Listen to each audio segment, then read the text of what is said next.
এক গ্রাম্য সাহাবী অসুস্থ হয়ে গেলেন।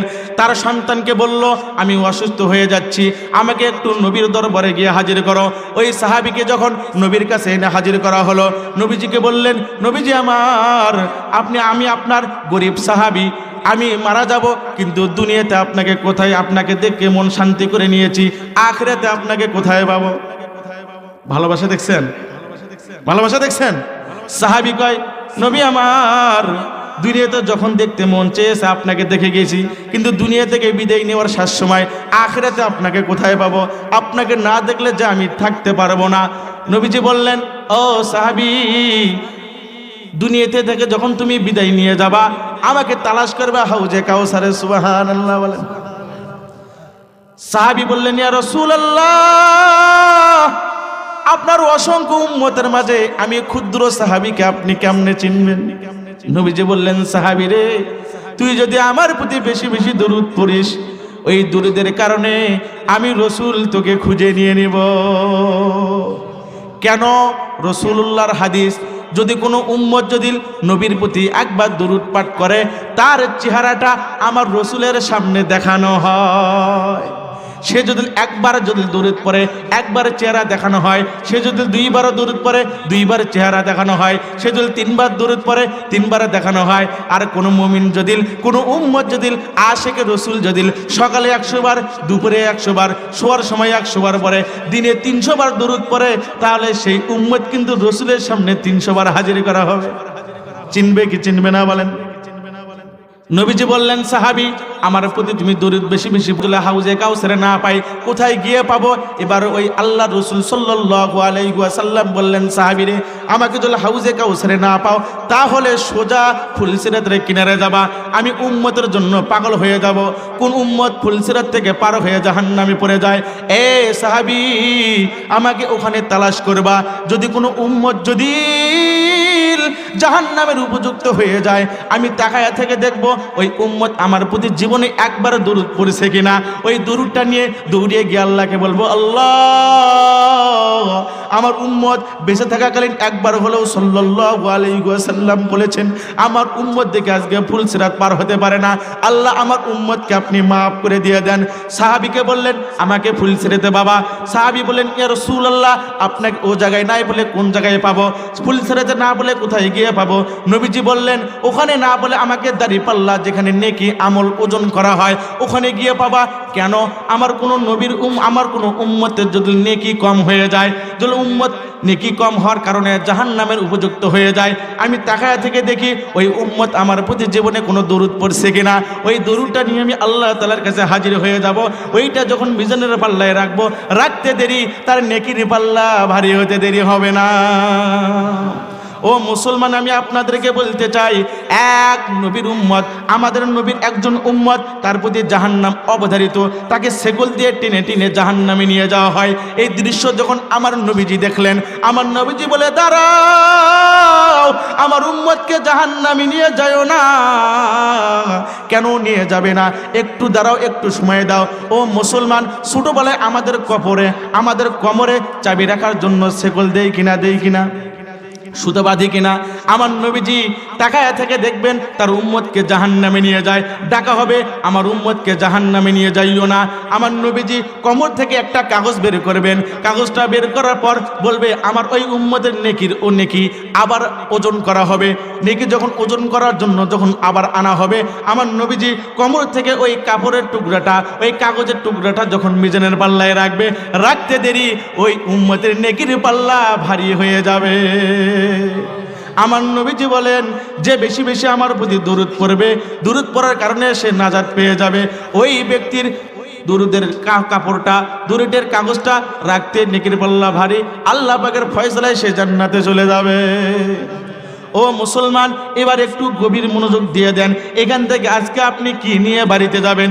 আপনি যত বড় গুনাহগার হন না কেন, আপনি যত বড় অন্যায়কারী হন না কেন, আপনি যত বড় অপরাধী হন না কেন, একটা আমল আজ থেকে নিয়ত করুন, রসুলের প্রতি দরুদ পড়া। সকালে হোক, দুপুরে হোক বা রাত্রে হোক, শোয়ার আগে 100 বার, শোয়ার আগে 200 বার বা 300 বার দরুদ পড়ার অভ্যাস করুন। কারণ দেখেন, শায়েখ শিবলি রহমতুল্লাহি আলাইহি একজন বুজুর্গ আল্লাহর ওলি, তিনি যখন মক্কার বাইতুল্লাহ সফরে যান, মক্কার ঘর তওয়াফ করেন, এমন সময় দেখেন একটা যুবক দেখা যায়, যে যুবক সদা সর্বদা সাল্লাল্লাহু আলাইহি ওয়াসাল্লাম নবীর প্রতি দরুদ পড়ে। শাইখ শিবলি বলেন, মক্কায় যে যে জায়গায় দোয়া পড়া দরকার সে জায়গায় সে দোয়া পড়ে না, যে জায়গায় যে দোয়া পড়ার কথা আছে সে জায়গায় সে দোয়া পড়ে না, সব জায়গাতেই শুধু সাল্লাল্লাহু আলাইহি ওয়াসাল্লাম, শুধু দরুদ আর দরুদ। ওই বুজুর্গ বলেন, এ আল্লাহর গোলাম, তুমি কি দোয়া পারো না, শুধু দরুদ পড়তেই থাকো, কারণ কি? ওই ব্যক্তি বলেন, বুজুর্গ, আমি দরুদের যত ফজিলত নিজের চোখে দেখেছি, অন্য কোনো দোয়ায় আমি এরকম ফজিলত দেখি নাই, যার কারণে আমি সদা সর্বদা সব জায়গায় দরুদ পাঠ করি। ওই বুজুর্গ বললেন, কি ব্যাপার, তোমার ঘটনাটা আমাকে একটু খুলে বলো। ওই ব্যক্তি বলেন, আমি আমার বাবার সঙ্গে এক সময় হজে আসছিলাম, যখন বাগদাদে পৌঁছে গেলাম, আমার বাবা জ্বরে আক্রান্ত হয়ে ওখানে ইন্তেকাল করলেন। কিন্তু দুঃখের বিষয়, আমার বাবা যখন দুনিয়া থেকে বিদায় নিয়ে গেল, আমি তাকায়া থেকে দেখি আমার বাবার চেহারাটা স্বাভাবিক নাই, শুকুরের চেহারায় পরিণত হয়েছে। নাউজুবিল্লাহ। সন্তান বলেন, বাপের এই চেহারা দেখে আমি আতঙ্ক হয়ে গেলাম, ভয়ের ভিতর পড়ে গেলাম। আমার বাবা চেহারাটা শুকুরের মতন যখন হয়ে গেল, আমি কান্না শুরু করে দিলাম, কেউ আমার পাশে নাই। আমার বাপের চেহারাটা ঢেকে যখন আমি আমার বাপের লাশের উপর কান্না করতে করতে এক পর্যায়ে ঘুমিয়ে যাই, ঘুমের ঘুরে দেখি সাদা ধবধবে একজন ব্যক্তি আমার সামনে এসে হাজির। যুবক বলেন, ওই সাদা দবদবে ব্যক্তি যখন আমার সামনে এসে হাজির হয়ে গেল, ওই ব্যক্তি সাদা দবদবে বুজুর্গ আমাকে বলেন, এ আল্লাহর বান্দা, এই মরুর প্রান্তে তুমি কেন? এ কে? বলে, আমার বাবা। বলে, কি হয়েছে? আমার বাবা দুনিয়া থেকে বিদায় দিয়েছে। কেন? বলে, ভয়াবহ পরিস্থিতি, আমার বাবা ইন্তেকাল করেছেন ঠিক, কিন্তু আমার বাবার চেহারাটা স্বাভাবিক নয়, শুকুরের মতন হয়ে গিয়েছে। ওই বুজুর্গ বললেন, তাই? এবার ওই ছেলে স্বপ্নে যুগে দেখেন, ওই সাদা ধবধবে সাদা ব্যক্তি মুখের উপর থেকে কাপড়টা উঠাইয়া হাত যখন বুলাইয়া দিলেন, হাত বুলাইতে দেরি, চেহারাটা নূরের মতন চমকেতে দেরি করে না।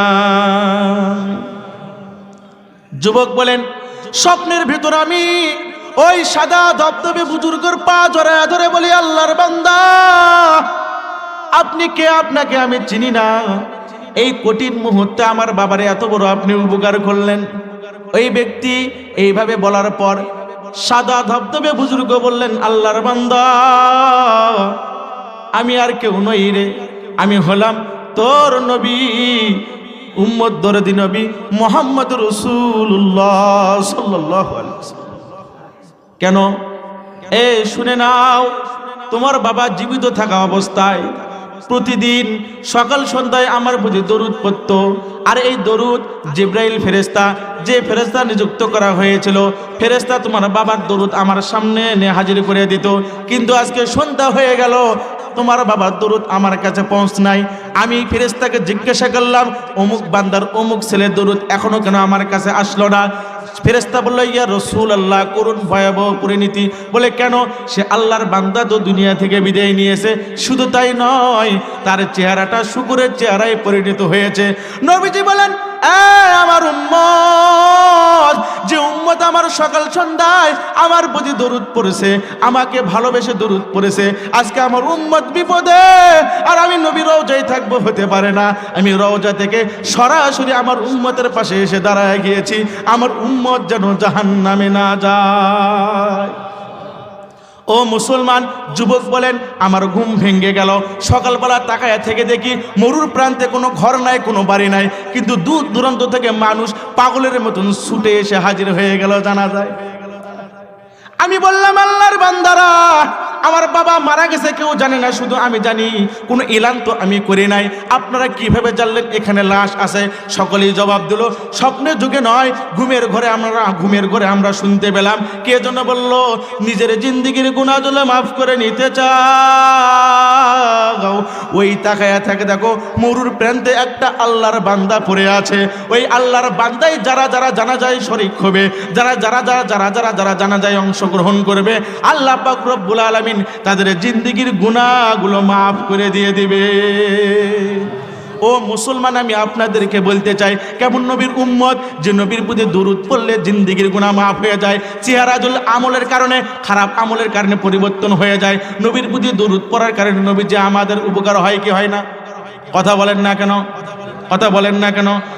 মুসলমান, আল্লাহ রসুলের একজন সাহাবী যার নাম ছিল আনাস রাদিয়াল্লাহু আনহু, নবীজি যখন দুনিয়া থেকে বিদায় নিয়ে গেলেন, আনাস রাদিয়াল্লাহু আনহু নবীজির সাহাবীদেরকে দাওয়াত দিলেন। নবীজির সাহাবীরা আনাসের বাড়িতে উপস্থিত হয়ে গেলেন। সেখানে আবু হুরায়রা রাদিয়াল্লাহু আনহু ছিলেন। যখন খানা দিবে, এর আগে দস্তরখানা বিছায়া দিয়েছে, কিন্তু দস্তরখানাটা একটু ময়লা ছিল, যার কারণে এক সাহাবী অপর সাহাবীর দিকে একটু কথা বলে, দস্তরখানাটা ময়লা। আনাস রাদিয়াল্লাহু আনহু বুঝতে পেরে তার খাদেমকে বললেন, ওই কাপড়টা ওখান থেকে উঠাও এবং আগুন জ্বালাও, আগুনের ভিতর দাও। আমি আপনাদেরকে বলতে চাই, আগুনের ভিতরে শুকনা কাপড় দিলে আগুন নিভবে না আরো বেশি বেশি জ্বলবে? আনাস রাদিয়াল্লাহু আনহু বলেন, ওই কাপড়টা যখন হুকুম দেওয়া হলো, কাপড়টা আগুনের ভিতরে ফেলা হলো। সমস্ত সাহাবীরা বুঝলেন আনাস মনে হয় মন খারাপ করেছে, কিন্তু অল্প কিছুক্ষণ পর ওই আগুন থেকে একটা নকটি দিয়ে ওই কাপড়টা বের করা হয়েছে। সুবহানাল্লাহ।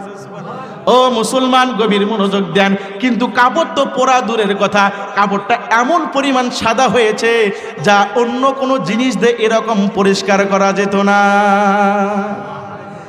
সমস্ত সাহাবীরা বললেন, আনাস তুমি কি জাদু দেখাইলা, তুমি কি ঘটনা দেখাইলা, তুমি তো অনেক বড় জাদু শিখছো দেখি। বলেন, না নবীর সাহাবীরা জাদু না। বলে কেন? বলে শুনে নাও, এইটা দুনিয়ার আগুন কেন, জাহান্নামের আগুনও কোনোদিন এই কাপড়কে পোড়াইতে পারবে না। বলে কারণ কি? বলে আমার নবীজি যখন দুনিয়াতে থাকতেন, এই কাপড় দিয়ে আমার নবীজি মাঝে মধ্যে মুখটা মুছেছিলেন, সেই রুমালটা আমি আনাসকে দিয়েছিলেন। এ সাহাবীরা শুনে নাও, এই কাপড় দুনিয়ার আগুন কেন, জাহান্নামের আগুনও পুরাইতে পারবে না।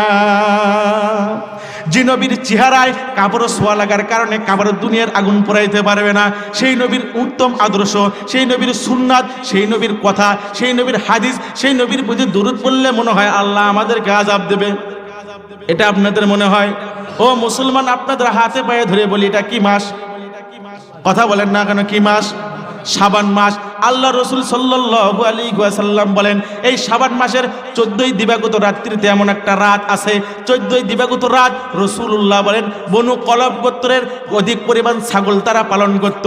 এই গোত্রে যতগুলো ছাগল ছিল, এই ছাগলের পশমের বিনিময়, এই ছাগলের পশম সমতুল্য আল্লাহ পাক রব্বুল আলামিন বান্দাদেরকে মাফ করে থাকে। নবীজি বলেন, ও আমার উম্মত, শাবানের 14 তারিখ রাত যখন তোমাদের এসে যায়, অর্থাৎ শুক্রবারের দিন গিয়ে যে রাত, ওটা হলো শবে বরাতের রাত। অর্থাৎ রাসূলুল্লাহ সাল্লাল্লাহু আলাইহি ওয়াসাল্লাম যা আমল করেছেন শাবান মাসে, এটাই তো আমাদেরকে করতে হবে, ঠিক কিনা বলেন? না এর বাইরে করা যাবে? বলেন। নবীজি বলেন, গভীর মনোযোগ দিয়ে শুনে নেই, ইযা কানাত লাইলাতুন নিসফি মিন শাবান, রাসূলুল্লাহ বলেন উম্মত যখন শাবান মাসের 14ই দিবাগত রাত্রিতে এসে যায়, ফাকুমু লাইলাহা, তোমরা রাত্রে ইবাদত করো। সুবহানাল্লাহ। কুমু লাইলাহা মানে তোমরা রাত্রিতে নামাজ পড়ো, নফল নামাজ পড়ো, তাসবিহ তাহলিল বলো। এখানে একটি কথা আপনাদেরকে শুনে দিতে চাই, ও মুসলমান, আপনি যদি জিন্দিগিতে নামাজ শুরু থেকে পড়া শুরু করেন, আপনার জিন্দিগি যদি কোনো কাজা নামাজ না থাকে, তাহলে আপনি নফল নামাজ সারা রাত পড়তেও পারেন, বাধা নাই। কিন্তু আমরা এমন মুসলমান, কেউ 30 বছরের নামাজ ধরেছি, কেউ 40 বছরের নামাজ ধরেছি, কেউ 50 বছরের নামাজ ধরেছে, আছে না নাই? এখানে ফোকায়ে কেরাম বলেন লাইলাতুন নিসফি মিন শাবান, 14ই দিবাগত রাত্রিতে রাসূলুল্লাহ বলেন ফাকুমু লাইলাহা, তোমরা নফল নামাজ পড়ো। এশার পর থেকে নিয়ে ফজরের আগ মুহূর্তে 2 রাকাত নামাজ পড়লে এটা ফরজ নফল হয়ে যায়, তাহাজ্জুদ হয়ে যায়। যার জিন্দিগিতে নামাজ কাজা নাই, সে নফল নামাজ পড়বে। আর যদি কারো নামাজ কাজা থাকে, সে উমরি কাজা পড়বে। উমরি কাজা পড়বে, তাহলে সে যত উমরি কাজা পড়বে, যতদিন, যখন দিল সাক্ষী দেবে অনেক দিন থেকে আমি উমরি কাজা নামাজ পড়ি, আমার আর আমল নামায় কাজা নামাজ নাই, তার আর কাজা নামাজ পড়তে হবে না, সে নফল নামাজ পড়তে পারে। কথা বুঝলেন আমার? কিন্তু আজকে আমাদের সমাজে এমন পরিস্থিতি, লাইলাতুন নিসফি মিন শাবান, মসজিদের ভেতর ইমাম সাহেব বক্তব্য দেয় আধা ঘন্টা 1 ঘন্টা, ওদিক খিচড়ি পাক হয়, ঠিক কিনা?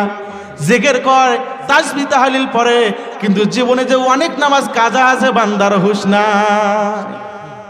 এটা বলতে হবে না? কখন গিয়ে পড়বেন উমরে কাজা? কাজা নামাজ পড়া লাগবে না? যদি কাজা নামাজ না থাকে, তাহলে আপনি নফল নামাজ, কোরআন তেলাওয়াত, তাসবিহ তাহলিল পড়েন, কোনো বাধা এখন আমি আপনাদেরকে বোঝাবার জন্য বলছি, শাবান মাসের 14ই দিবাগত রাত্রিতে কয়টা ইবাদত, এটা আমাদেরকে জানতে হবে কিনা? মন করার মতো বললে হবে না, রসুলের হাদিস থেকে জানতে হবে। তার 1 নম্বর আমল আপনারাই বলবেন, কয়টা আমল বলেন? রাসূলুল্লাহ বলেন, ইযা কানাত লাইলাতুন নিসফি মিন শাবান, যখন 14 শাবানের 14ই দিবাগত রাত্রে এসে যায়, তোমরা কি করো? ফাকুমু লাইলাহা, তোমরা রাত্রিতে নফল নামাজ পড়ো, দাঁড়ায়া যাও। কয়টা আমল হলো? রাসূলুল্লাহ বলেন, ওয়াসুমু ইয়াওমাহা, সেই রাত্রিতে সেহরি খেয়ে পরের দিন একটা রোজা রাখো। কয়টা হলো? রাসূলুল্লাহ সাল্লাল্লাহু আলাইহি ওয়াসাল্লাম বলেন, এই রাত্রিতে আল্লাহ পাক রব্বুল আলামিন আর দুনিয়ার প্রথম আসমানে এসে হাজির হয়ে যায়। কখন হাজির হয়ে যায়? আল্লাহ পাক রব্বুল আলামিন প্রত্যেকটা রাত মধ্য রজনীতে আল্লাহ পাক রব্বুল আলামিন জমিনের প্রথম আসমানে এসে ডাকতে থাকে। কিন্তু এই শাবানের 14ই দিবাগত রাত্রিতে আর আল্লাহ পাক রব্বুল আলামিন মধ্য রজনীতে আসে না। লি গুরুবিশ শামসি ইলাস সামাইদ দুনিয়া, যখন মাগরিবের নামাজ হয়ে যায়, মাগরিবের নামাজ হইতে দেরি আল্লাহ পাক জমিনের প্রথম আসমানে এসে হাজির হয়ে যায়।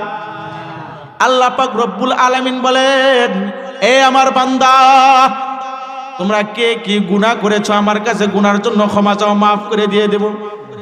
কার রিজিকের দরকার, রিজিক চাও, মাফ করে দিয়ে দেব। কেউ অসুস্থতা আছে, অসুস্থতার জন্য দোয়া চাও, মাফ করে দিয়ে দেব। এইভাবে আল্লাহ পাক রব্বুল আলামিন ওই শাবানের 14ই দিবাগত রাত্রিতে মাগরিব থেকে আসমানের প্রথম জমিনের প্রথম আসমানে এসে ডাকতে থাকে, এ আব্দুর রহমান, এ আব্দুর রহিম, তুমি কি জীবনে অনেক গুনাহ করেছো? আমার কাছে তওবা করো, আমি আল্লাহ মাফ করে দিয়ে দেব। রিজিকের দরকার, রিজিক চাও, মাফ করে দিয়ে দেব, রিজিক বৃদ্ধি করে দেব। অসুস্থতা আছো, সুস্থতা চাও, দিয়ে দেব। এ বান্দা, অনেক পেরেশানির ভিতরে পড়ে গিয়েছো, ঋণের ভিতর পড়ে গিয়েছো, মুসিবতের ভিতর পড়ে গিয়েছো, আমার কাছে মাফ চাও, আমি আল্লাহ মাফ করে দেওয়ার জন্য রে একবারে জমিনের প্রথম আসমানে এসে হাজির। তা কয়টা আমল পেলাম? 1 নম্বর, সেদিন রাত্রে নামাজ পড়বো। 2 নম্বর কি করব? পরের দিন একটি রোজা রাখবো। 3 নম্বর, রাসূল বললেন, এই রাত্রিতে আল্লাহ পাক জমিনের প্রথম আসমানে এসে বান্দাদেরকে ডাকতে থাকে, গুনাহ করেছো, অন্যায় করেছো, তওবা করো, আল্লাহ আমি আল্লাহ মাফ করে দিয়ে দেবো। কয়টা আমল হলো? কয়টা বলেন? আর একটা আমল হাদিস থেকে শুনে নেই। আল্লাহ রাসূল সাল্লাল্লাহু আলাইহি ওয়াসাল্লামের স্ত্রী ছিলেন 11 জন। কয়জন? আয়েশা সিদ্দিকা রাদিয়াল্লাহু আনহা বলেন, নবীজি আমার কাছে আসলেন, আমার কাছে শুইলেন, আমার গায়ের নিচে রসুলের চাদরটা পরে গেলেন। রাত যখন একটু গভীর হয়ে গেল, নবীজি আমার কাছ থেকে আস্তে ধীরে ধীরে ধীরে ধীরে উঠলেন। আমি তাকায়া থেকে দেখি নবীজি পায়ের জুতা দিলেন, কিন্তু ধীরে ধীরে দিলেন। আবার দরজাটা খুললেন ধীরে ধীরে। আমি সব দেখলাম, সব বুঝতে পারতেছি। আমি মনে মনে ভাবলাম, নবীজি মনে হয় আমার কাছ থেকে অন্য কোনো বিবির ঘরে যাবে। মনোযোগ দিয়েছেন? আয়েশা রাদিয়াল্লাহু আনহা বলেন, নবীজি ধীরে ধীরে পায়ে জুতা দিলেন, দরজাটাও ধীরে ধীরে খুললেন, ধীরে ধীরে বাইর হয়ে গেলেন। আয়েশা বলেন, আমি মনে মনে ভাবলাম নবীজি অন্য বিবির ঘরে যাবে। আমিও পেছন পেছন হুটে আমি পেছন পেছন চললাম। তাকায় থেকে দেখি আমার নবীকে কোনো বিবির ঘরে পাওয়া যায় না, কোনো বিবির ঘরে নাই।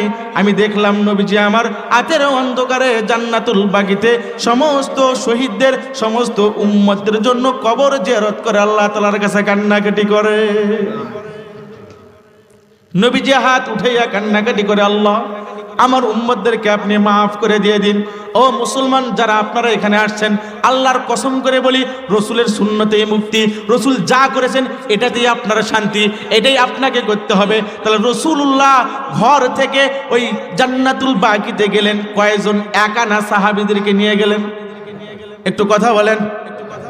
তারপর রসুলুল্লাহ দোয়া শেষ করলেন। রসুলুল্লাহ যখন ফিরতে লাগলেন, এমন সময় আয়েশা সিদ্দিকা রাদিয়াল্লাহু আনহা দৌড়ে ঘরের ভেতর আসলেন। কোনো স্বাভাবিকভাবে যদি বাইরে থেকে আপনি ঘরে আসেন, লক্ষণ দেখলে বোঝা যাবে কিনা? আয়েশা রাদিয়াল্লাহু আনহা ঘরের ভিতর বসে হাঁপাচ্ছেন। নবীজি আসলেন, বললেন, আয়েশা তুমি হাঁপাচ্ছ কেন? তোমার কারণ কি?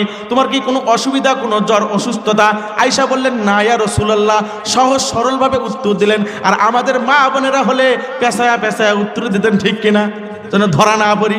দেখেন কত সহজ সরল তাদের মন।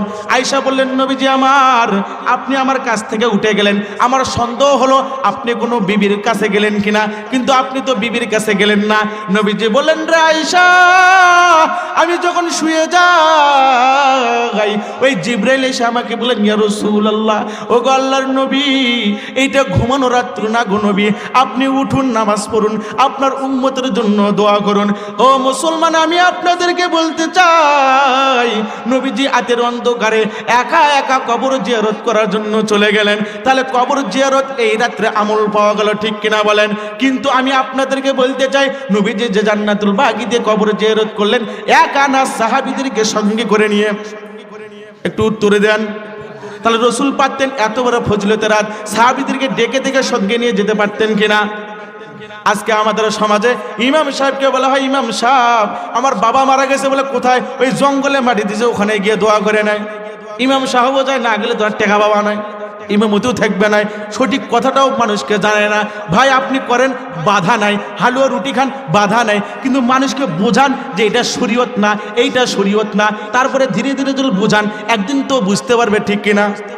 আপনারা দিলে হাত রেখে বলেন, আগে যে পরিমাণ মিলাদ ছিল এখন কি ওই পরিমাণ আছে? আছে। যদি এটা সত্যি ইবাদত হতো, কোনো হুজুরের বাপের ক্ষমতা ছিল এটা বন্ধ করার? কথা কয় না? হ্যাঁ? তাহলে আমি আপনাদেরকে বলতে চাই, এখন একটু বুঝেন সেটা কি। তাহলে এই রাত্রে ইবাদত কি বলেন? বলেন আপনারা, না বলে তো হবে না, মুখস্থ করেন। সেই রাত্রে ইবাদত করা কি করা? ইবাদত করা। দ্বিতীয়ত কি পরের দিন একটু রোজা। তৃতীয় নম্বর রসুল বলেন, আল্লাহ তাআলা জমিনের প্রথম আসমানে এসে ডাকতে থাকে, তাই এই রাত্রে দোয়া করা কি করা? তিনটা আমল। চতুর্থ নম্বর হলো এই মাসে কবরত জিয়ারত করা। সেই রাত্রে কবরত জিয়ারত করতে পারেন আপনার পিতা মাতার, কিন্তু সেই কবরত জিয়ারত করা আমল পাওয়া গেল একা একা না সম্মিলিতভাবে? আপনি আমি যে দল বেঁধে যাই, তাহলে এই রাতে, আচ্ছা আপনাদেরকে বিশেষভাবে বলছি, আপনার কি সন্দেহ হয় যে রসুল একটা আমল বাদ দিছেন? কেউ বলতে পারবেন? তাহলে এখন বলি, যদি হালুয়া রুটি থাকতো তো এটা কি হাদিসে আসতো না? কথা হয় না। একটু বলেন মহব্বতে, আমি কি আপনাকে পেশাদ দিচ্ছি? ডাকে নিয়ে এসে ফরাতগঞ্জ সিবাই ফেলে দিল, আমি কি তাই বলছি? সাহাবায়ে কেরাম রসুলের মহব্বতে দোয়া করছে কিনা? তারা করতো, এটা কি কিতাবে উঠতো না? কথা বলেন, উঠতো না, কিন্তু কিতাবে নাই কেন? এখন বলা হয় যে হুজুর শাওয়াল মাসে, যখনই শাবান মাসে চাঁদ ওঠে উঠতেই দেরি কয় হালুয়া রুটি। কেন? ওই বাবা মারা গেছে, শাবানের প্রথম চাঁদে এটা হালুয়া রুটি দিতে হবে। আবার কেউ কেউ নবীর মহব্বতে, তাই আপনারাই দ্বিধা দ্বন্দ্বে, কেউ বাবার জন্য হালুয়া রুটি করেন, কেউ কেউ নবী দাঁত ভেঙে গেছে সেজন্য হালুয়া রুটি। আপনি কোনটা করেন সেটা আগে বলেন তো। এখন প্রশ্ন হলো, যখন রসুলের মহব্বতে, তো রসুলের মহব্বতে যদি হয় তো রসুলের দাঁত ভেঙে যায় শাওয়াল মাসে, আপনি খাচ্ছেন শাবান মাসে, ঠিক আছে না? নাই। এখন একটা প্রশ্ন করি, আপনারা যারা আছেন তারা আমাকে আগামীকাল হোক, 2 দিন পর হোক, বলবেন রসুলের দাঁত শহীদ হয়েছিল উহুদের ময়দানে কয়খান? কয়টা? কতটুকু? এই একটা দাঁতের অর্ধেক ভেঙে গেছে, ব্যথায় হয়তো মারি খাইছিলেন, পাওয়া যায়। তো রসুলের দাঁত ভাঙছে সেই জন্য খেয়েছে, আপনার কি ভাঙলো? আপনি যে হালুয়া রুটি খাচ্ছেন, হ্যাঁ আপনি কি খাচ্ছেন? আপনার কি ভাঙলো? আপনার বাবা মারা গেছে সেজন্য হালুয়া রুটি, আপনার মা মারা গেছে সেজন্য হালুয়া রুটি, আপনার বাবার 1 বছর পূর্ণ হলো হালুয়া রুটি। এটা কি মহব্বত না ফাজলামো? কথা বলেন না কেন? এখন আমি আপনাদেরকে বলি, আমি কি হালুয়া রুটি খেতে নিষেধ করলাম? আপনি 80 দিন কেন, পুরো বছরই খান না, বাধা আছে? তা আপনাকে বলতে হবে নবীজির মহব্বতে হালুয়া রুটি করেন। এখন আমি আপনাদেরকে একটু বোঝাবার জন্য এখন বলি, রসুলুল্লাহ কি হাদিস বলেন, সেই রাত্রিতে বনু গোত্র, একটা গোত্র আছে, বনু কলবে একটা গোত্র, সেই গোত্রের অধিক পরিমাণ ছাগল থাকতো। এই ছাগলের পশম পরিমাণ বান্দাকে আল্লাহ তাআলা মাফ করে। তো বরকতের রাত না? তাহলে আপনি যে ওই মসজিদের মাইকে, মসজিদে যে পুরো বাড়ি হালুয়া রুটি করে, পুরো বাড়ি থেকে হালুয়া রুটি তুলে 10 টাকা 20 টাকা ইমাম সাহেবের জন্য তুলে নিয়ে পুরো রুটিগুলো মসজিদে যে যা ঘুমাইলেন, আপনার কি সেই রাত্রে ফজিলত হলো? আপনি এটা কি প্রাধান্য দিলেন? হালুয়া রুটি মসজিদে জমা দিয়ে আপনার সন্তানকে ফিরে আবার পাঠান, অন্যজনের হালুয়া রুটি মানে ক্যাঙ্গা মিটে হয়, অপরজনের 3টা আপনি নিয়ে আবার বাড়িতে গেলেন, আছে কি না? আপনি আবার গিয়ে ঘুমাইলেন। তো রসুল বলে এই রাত্রে তুমি ইবাদত করো, পরের দিন রোজা রাখো, একা একা কবর জিয়ারত করো, আল্লাহ তাআলার কাছে গুনার জন্য তওবা করো। আপনি এগুলো সব বাদ দিয়ে হালুয়া রুটি ব্যস্ত থাকলেন, সুদের টাকা দিয়ে হালুয়া রুটি মসজিদে গেলেন, দিয়ে আপনি বাড়িতে গিয়ে ঘুমাইলেন। আপনি বলেন না সবে বরাতের সব পাওয়া গেলেন। এটাই আমাদের সমাজে কিনা, সমাজে কিনা, এটা কি পরিবর্তন করতে হবে কিনা? রসুল যা করেছেন এটাই তো আমাদেরকে করতে হবে। কথা বলেন ঠিক কিনা? কথা ঠিক কিনা? রসুলের পদই শান্তি। এখন আপনাদের সামনে আমরা শেষ হয়ে গেছি, শেষ পর্যায়ে এখন দোয়া করব। সেটা কি? এখন রসুল্লাহ এখানে অল্প একটু কাজ বাকি রাখছেন, তা হলো এই রাত্রে অসংখ্য বান্দাকে আল্লাহ মাফ করেন। নবীজি বলেন 2 শ্রেণীর ব্যক্তিকে মাফ করেন। কয় শ্রেণী? মনোযোগ দেন। 1 নম্বর হলেন মুশরিক, যে আল্লাহর সঙ্গে শিরক করে। শিরক মানে কি? শরীক করা। শিরক মানে কি? শরীক করা। তা আপনারা বোঝেন, হায় জমিনের ঢাল খুব সুন্দর হয়েছে, অমুক সারটা না দিলে এত ফসল হতো না, বলে কিনা? এটা শিরক। কথা বুঝলেন? তারপর জমিনে আছে উপরে আল্লাহ, জমিনে তুই না থাকলে ভাই মোর কোনো বাসস নাই, বলে কিনা? এটা শিরক। এই শিরক থেকে আপনি বাঁচার জন্য চিন্তা করুন। বাস, এখানে শেষ। আর একটা কথা বলি, রাসূলুল্লাহ বলেন যার ভিতর বিদ্বেষ আছে, শিরক এবং বিদ্বেষ যার দিলের ভিতর, আল্লাহ তাআলা এই রাত্রিতে তার দোয়া কবুল করবে না, দোয়া কবুল করবে না। বিদ্বেষের একটা ঘটনা শুনে দিতাম, কত বড় মারাত্মক, মারাত্মক। শোনেন, শোনা দরকার। এগুলো তো ইমাম সাহেব এভাবে বলবে না, সময়ও হয় না। তাহলে শোনেন, নবীজি আমার মতন বসা, সামনে সাহাবারা বসা, নবীজি সুন্দরভাবে বয়ান করতেছেন। এক সাহাবী ঢুকলেন, নবীজি দেখলেন তার দাড়ি থেকে পানি টপকে টপকে পড়ে, তার হাতে জুতা। রাসূলুল্লাহ বললেন সে জান্নাতি। সুবহানাল্লাহ বলেন। দ্বিতীয় দিন ওই ব্যক্তি ঢুকলেন, আল্লাহ রাসূল তাকে আবার বললেন সে জান্নাতি। তৃতীয় দিনও ঢুকলেন, রাসূলুল্লাহ বলেন সে জান্নাতি। সুবহানাল্লাহ বলি। পাশেই ছিল আব্দুল্লাহ ইবনে আমর রাদিয়াল্লাহু আনহু। তিনি বললেন, হায়রে এই সাহাবীর কি কপাল, নবীজির জবান থেকে সুসংবাদ সে জান্নাতি। না জানি কত সুন্দর, কত নেক আমল করে। আব্দুল্লাহ ইবনে আমর বলেন, মজমা যখন শেষ হয়ে গেল, মজলিস যখন শেষ হয়ে গেল, আমি তার কাছে গিয়ে বললাম যে ভাই, আমি আপনার কাছে 3 দিন থাকতে চাই, আমাকে অনুমতি দেন। আমার কারোর সাথে কোনো ঝগড়া হয় নাই, তিনি অনুমতি দিলেন। 3 দিন থাকলেন। দেখেন সে ব্যক্তি 5 ওয়াক্ত নামাজ পড়ে, এও 5 ওয়াক্ত নামাজ পড়ে। সেও তাহাজ্জুদ মোটামুটি পড়ে, সেও মোটামুটি তাহাজ্জুদ পড়ে। সে ঘুমানোর আগে তাসবিহ তাহলিল পড়ে, সেও তাসবিহ তাহলিল পড়ে। অতিরিক্ত কোনো আমল নাই। 3 দিন থাকার পর যখন রওনা দিবেন, এই ব্যক্তি বললেন যে ভাই, নবীজির মুখে একে একে 3 দিন শুনলাম আপনি জান্নাতি। মনে মনে ভাবলাম কোন আমল আপনি করেন যার জন্য রাসূল আপনাকে জান্নাতি বললেন। চেষ্টা করলাম আপনার ওই আমলটা নিয়ে আমি একটু আমল করব, যেন নবীজি আমাকে জান্নাতি কথা বলতে পারে, ওই জান্নাতে আমি যেতে পারি। ওই সাহাবী বললেন, ভাই আমি তেমন আমল করি না, ওই 5 ওয়াক্ত নামাজ পড়ি, তাসবিহ তাহলিল পড়ি, আদের ঘুমানোর আগে তাসবিহ তাহলিল পড়ে ঘুমিয়ে যাই। কিন্তু শুনে রাখো, আমার ভেতরে একটা গুণ আছে, তা হলো আমি আমার দিলের ভেতর কোনো বিদ্বেষ রাখি না। কি রাখি না? হিংসা রাখি না। হিংসা আমি আমার দিলে রাখি না। আজকে দেখেন তো আমাদের দিলে সবার এটা ভরা কিনা? নামাজি বলেন, গাজী বলেন, হাজি বলেন, আলেম বলেন, মুফতি বলেন, হিংসা দিয়ে ভরা। এটা এই রোগটাকে দূর করতে হবে কিনা? এটা কি সামান্য রোগ না বড় রোগ? যাদের রাসূল বলেন এই রোগ থাকলে শবে বরাতের রাত্রে তার দোয়া কবুল হওয়ার, তার রোগটাকে দূর করতে হবে কিনা? আল্লাহ তাআলা তৌফিক দিন, বলেন আমিন। আপনারা জানেন খিজির পয়গম্বরের নাম শুনেছেন? এই খিজির আলাইহিস সালাতু ওয়াস সালামকে বললেন এক ব্যক্তিকে, হুজুর আমার প্রতিবেশীর শুধু বরকত হয়, বাড়ি করতেছে, গাড়ি করতেছে, অনেক বরকত হয়, আপনি একটু আমার জন্য দোয়া করেন, তার জন্য যেরকম সম্পদ হয় আমারও যেন সেরকম সম্পদ হয়। তো খিজির নবী দোয়া করে দিয়ে দিলেন। দোয়া করে দেওয়ার পর তার প্রতিবেশীর একটা গাড়ি হয়, তাকে আল্লাহ বরকত দিলে তারও একটা গাড়ি হয়ে গেছে। তারও 10 বিঘা জমিন, তারও 10 বিঘা জমিন, ওরও যা হয় এরও তাই। আল্লাহর কি কাম! দীর্ঘদিন যাওয়ার পর তার একটা চোখ অন্ধ হয়ে যায়। অন্ধ হতে এরও একটা চোখ অন্ধ হয়ে গেল।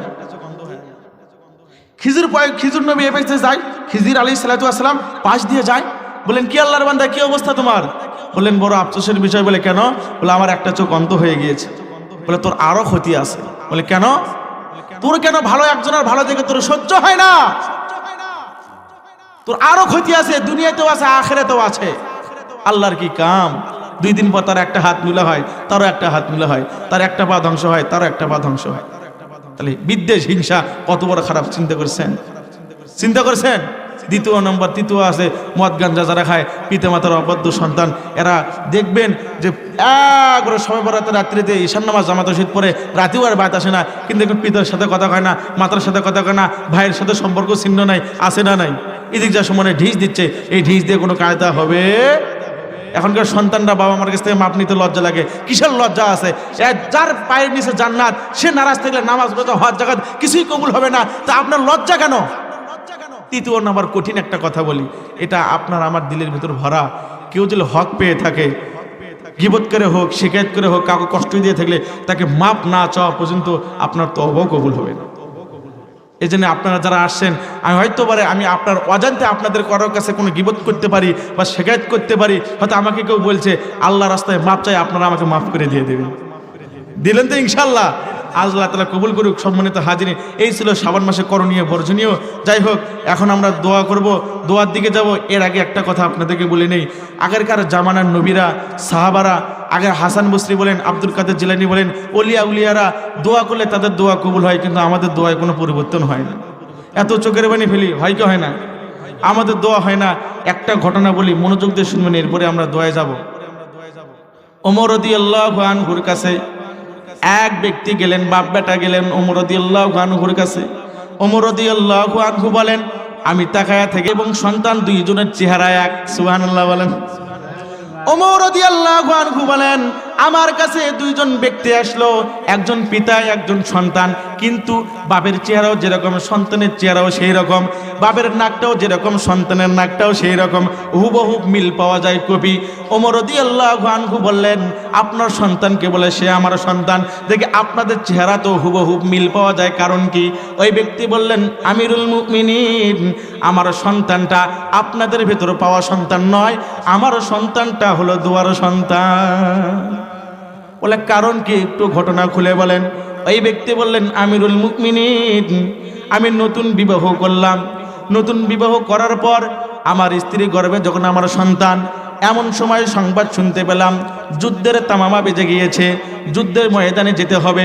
স্ত্রীকে বললাম, প্রাণের বিবি, যুদ্ধের ময়দানে যেতে হবে, বিদায় দাও। স্ত্রী বললেন, স্বামী আমার নতুন বিবাহ হয়েছে, আপনি চলে গেলে আমি কার কাছে থাকবো? কে আমাকে দেখবে? কে আমার খোঁজ খবর নেবে? ওই ব্যক্তি বললেন, আমি আল্লাহর রাস্তায় আমার বিবিকে বললাম, আমি আপনাকে নয় আমার সন্তানকে আল্লাহর রাস্তায় রেখে গেলাম। সুবহানাল্লাহ। ওই ব্যক্তি বলেন, আমার স্ত্রী যখন আমাকে বলল, স্বামী আমার আপনার সন্তান তো আমার পেটে, এই সন্তানকে নিয়ে আমি কি করব? ওই ব্যক্তি বললেন, আল্লাহ আমার সন্তানকে আপনি হেফাজতে রাখেন। এই দোয়া করে আল্লাহর রাস্তায় যখন বের হয়ে গেলাম, যুদ্ধ দীর্ঘদিন চলল, এমন দীর্ঘদিন যুদ্ধ চলল, আমি ঘরে ফিরে দেখলাম আমার ঘরে আমার স্ত্রী নাই। পাড়া প্রতিবেশী বলে, অমুকের স্ত্রী দুনিয়া থেকে বিদায় নিয়েছে, কিন্তু ভয়ঙ্কর তত্ত্ব হলো তার কবর থেকে আগুন বের হয়। কি বের হয়? কেউ তার কবরের পাশে যায় না।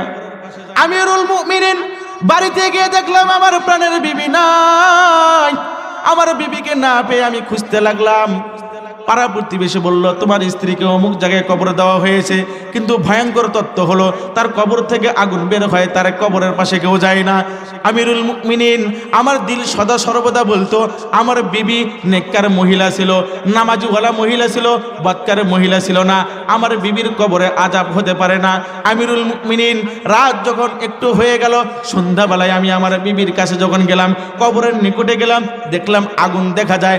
কাছে যখন দেখলাম আগুনের মতন আলোয় ভরে গেছে কবরটা। সুবহানাল্লাহ। ও মুসলমান, আমিরুল মুমিনিনকে বলে, আমিরুল মুমিনিন, আমার স্ত্রী কবরের পাশে যখন দাঁড়াইলাম, দাঁড়াইতে দেরি আমার স্ত্রী কবর থেকে কথা বলা শুরু করে দিল। স্ত্রী বলেন, স্বামী আমার আজকে কয়েকদিন হয়ে গেল আমি কবরে, আপনি আল্লাহর রাস্তায় যুদ্ধ করার জন্য গিয়েছেন, আল্লাহর রাস্তায় গিয়েছেন, আপনার সন্তানের জন্য হেফাজতের জন্য দোয়া করে গিয়েছেন, আল্লাহ তাআলা আপনার সন্তানটাকে কবরে হেফাজতে রেখেছেন, এই নাও আপনার সন্তান আপনার কাছে আমানত দিয়ে গেলাম। ও মুসলমান, আমিরুল মুমিনিনকে বলে, আমিরুল মুমিনিন, এই হলো আমার সেই দোয়ার সন্তান। ও মুসলমান, আমি আপনাদেরকে বলতে চাই, তারাও দোয়া করতো, আপনি আমিও দোয়া করি। কেন? আপনারাও কিন্তু বর্তমানে আল্লাহ রাস্তায় আছেন, বাড়ি ছেড়ে আল্লাহ রাস্তায় আছেন, তাহলে আপনি আমি দোয়া করলে কেন দোয়া কবুল হবে না?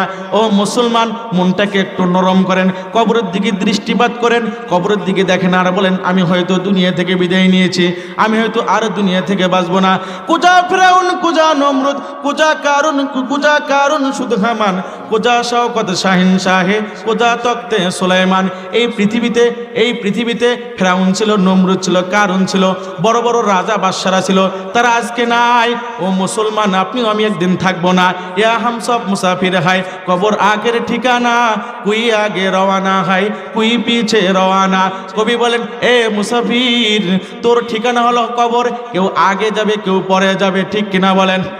आज भी जाना कल भी जाना, जाना तो एक दिन है, जाने वाला सब जाएंगे, रहने वाला कौन है? आज बा जान बा কাল বা জান, আজ হোক বা কাল হোক আমাদেরকে যেতেই হবে। এমন একজনকে দেখান যে এখনো দুনিয়াতে জীবিত আছে। কবি বলেন, কেইসে কেইসে তাজদারো বাদশাহ চলবাসে, ও খজিনা বালা খানা শানো শৌকত ক্যা হই। এ পৃথিবীর মানুষ, কোথায় রাজা বাদশারা? তাদের বিল্ডিং গুলো এখনো পড়ে আছে, রাজমহল গুলো এখনো পড়ে আছে, তাদের অস্তিত্ব পাওয়া যায় না। ও মুসলমান, আপনি কি মারা যাবেন না? কবি বলেন, কেইসে কেইসে খুবসুরতরা নিয়া শাহ জাদিয়া, তনবদন সব গল গিয়া হায়, শিখলো সুরত ক্যা হই। কত সুন্দর সুন্দর রমণী ছিল, কত সুন্দর সুন্দর মেয়ে লোক ছিল, যাদের শরীরে কোনো মশামাছি পড়ে নাই, যাদের শরীরে কখনো মাটির দাগ লাগে নাই, তাদের চেহারাগুলো আজকে কোথায়? মাটি ধুলায় দূষিত করে দিয়েছে। ও মুসলমান, আপনিও আমি একদিন দুনিয়া থেকে বিদায় নিয়ে যাব, আপনার আমার অস্তিত্ব কেউ খুঁজে পাবে না, ঠিক কিনা বলেন? जिसको समझा था कि मेरा ओ मगर मेरा नहीं, किया बाता हुआ है किसका ओ मगर मेरा नहीं। আপনি হাত আপনার মনে করেন, শরীর আপনার মনে করেন, এগুলো অঙ্গ প্রত্যঙ্গগুলো আপনার আমার নয়, এগুলো কিয়ামতের ময়দানে আপনার আমার বিরুদ্ধে সাক্ষী দেবে।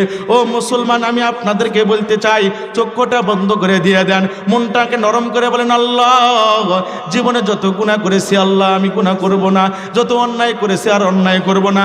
আল্লাহ, এই মজমা থেকে দোয়ার শেষে, মালিক, আপনি আমার জিন্দির গুনাহগুলো মাফ করে দিও আল্লাহ। দিলের ভিতর যেন কোনো হিংসা না থাকে, দিলের ভিতর কোনো যেন অহংকার না থাকে, দিলের ভিতর যেন শিরকের কোনো গুণাগুণ না থাকে। ও আল্লাহ, দিলটাকে পরিশুদ্ধ বানায় দাও। ও মুসলমান, কবরের দিকে একটু দৃষ্টিপাত দিয়ে আল্লাহ পাক রব্বুল আলামিনের কাছে বলেন, আল্লাহ, আপনার কাছে আমাকে যেতে হবে, আমার কোনো আমল নাই, আল্লাহ মরার আগে আমার জিন্দিগির গুনাহগুলো আপনি মাফ করে দিয়ে দেন।